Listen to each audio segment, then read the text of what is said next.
وزیر اعظم عمران خان کہتے ہیں کہ ڈاکوؤں کے ٹولے کو پیغام دینا چاہتا ہوں جو کرنا ہے کر لو۔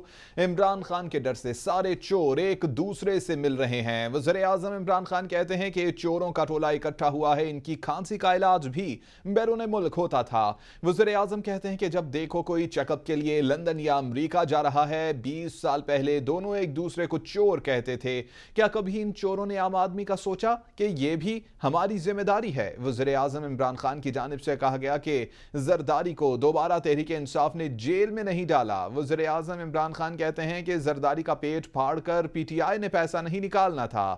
آصف علی زرداری کو نون لیگ کی حکومت نے جیل میں ڈالا۔ وزیر اعظم عمران خان نے کہا کہ 30 سال سے حکمرانی کرنے والے اپنا پیٹ بھرتے رہے ہیں۔ وزیر اعظم عمران خان کہتے ہیں کہ سندھ میں پارٹی لیڈر ہے جو 13 سال میں اردو بھی بولنا نہیں سیکھا ہے۔ بارش آتا ہے تو پانی آتا ہے، آپ نے لوگوں سے پوچھا کیا گزرتی ہے ان پر؟ وزیر اعظم کی جانب سے کہا گیا کہ آصف علی زرداری کبھی کسی کو خریدتے ہیں، کبھی کسی اور کو۔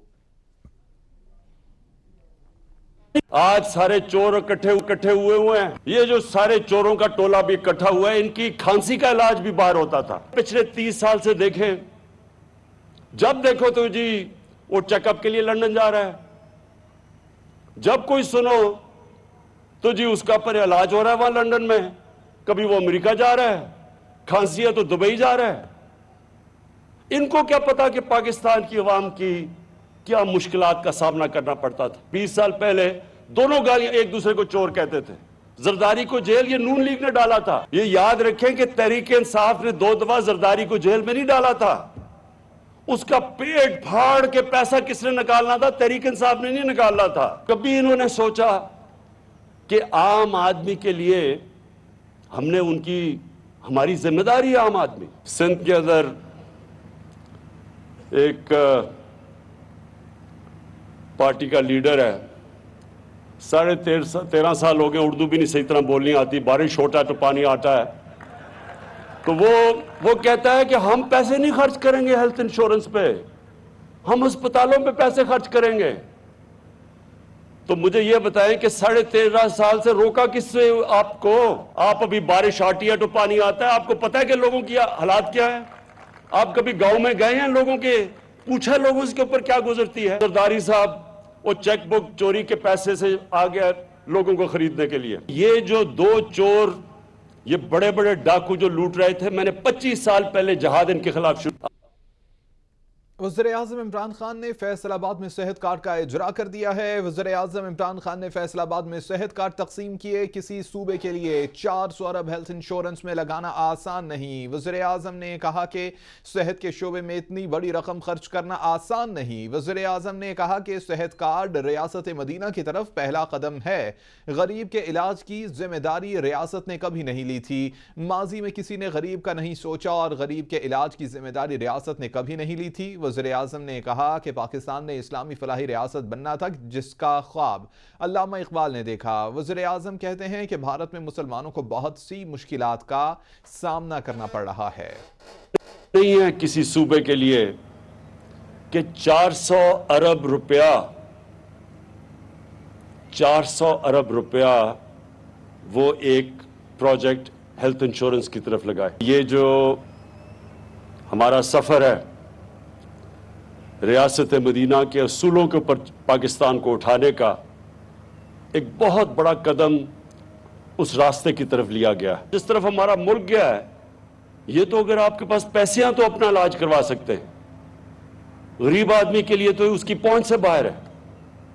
کبھی کسی نے اس کی مدد کر دی، کسی رشتہ دار پیسے والے نے پیسے دے دیے، کسی کو ترس آ گیا کسی نے پیسے دے دیا، لیکن ریاست نے تو کبھی اپنی ذمہ داری نہیں لی ادھر۔ آج ان لوگوں کو کن مشکلوں کا سامنا کرنا پڑا جو مسلمان آج ہندوستان میں ہیں۔ انہوں نے ایک خواب کے لیے ووٹ دی تھی کہ جو علامہ اقبال نے ایک اتنے بڑے ذہن نے لوگوں کو خواب بتائی تھی، یہ تھا پاکستان کا خواب جو کہ فاؤنڈنگ فادرز نے کہا تھا آبجیکٹو ریزولوشن میں کہ اسلامی فلاحی ریاست بننا تھا۔